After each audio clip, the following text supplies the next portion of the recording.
குரு பகவான் இப்ப யாரெல்லாம் பார்க்க போறார் அப்படின்னு பாத்தீங்கன்னா, அவர் பார்க்கக்கூடிய பாவங்கள் அப்படின்னா தனஸ்தானத்தை பார்க்க போறார். அதாவது துலா லக்னத்திற்கு ராசியில் பிறந்தவர்களுக்கு தனஸ்தானம்னு சொல்லக்கூடிய 2ஆம் இடம் விருச்சிகம், அதை பார்க்கிறாரு. அப்போ தனஸ்தானத்தை குரு பார்க்கும்போது என்ன ஆகும்?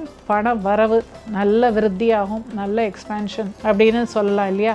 அதே மாதிரி அதுதான் வாக்குஸ்தானமும் அதுதான். அப்போ குரு அப்படிங்கிறவர் யாரு அப்படின்னா ஒரு டீச்சர், ஒரு கைடு. அப்போ குரு அப்படிங்கிறவர் ஒரு நல்ல விஷயத்தை போதிக்கக்கூடியவர். அவரே இந்த 2ஆம் இடம்ங்கிற பேச்சு வாக்குஸ்தானத்தை பார்க்கும்போது நீங்க பேசக்கூடிய ஒவ்வொரு நல்ல வார்த்தையும் நல்ல அட்வைஸ் மற்றவங்களுக்கு கொடுத்தீங்கன்னா அது உங்களுக்கு ரொம்ப சிறப்பா அமையும். அதாவது நீங்க கொடுக்க போற அட்வைஸ் மற்றவங்க வாழ்க்கையில அவங்க எப்படி முன்னேறணும், அவங்க எப்படி எல்லாம் வாழ்க்கையை கடைப்பிடிக்கணும் அப்படிங்கிற விஷயத்துல நீங்க மற்றவர்களுக்கு போதிக்க உங்களுக்கு குரு பகவான் பணத்தை அள்ளி அள்ளி கொடுப்பார். ஏன்னா அந்த 2ஆம் இடம்ங்கிறது நல்ல ஒரு பணத்தையும் செல்வத்தையும் கொடுக்கக்கூடிய ஒரு பாவம். ஆனா அது காலச்சக்கரத்தினுடைய 8ஆம் இடம் அப்படிங்கறதையும் ஞாபகம் வச்சுக்கணும் விருச்சிகம். குறைந்த விலை நிறைந்த தரம், தங்கள் தேவைகள் அனைத்தும் ஒரே இடத்தில். ஜெயச்சந்திரன்.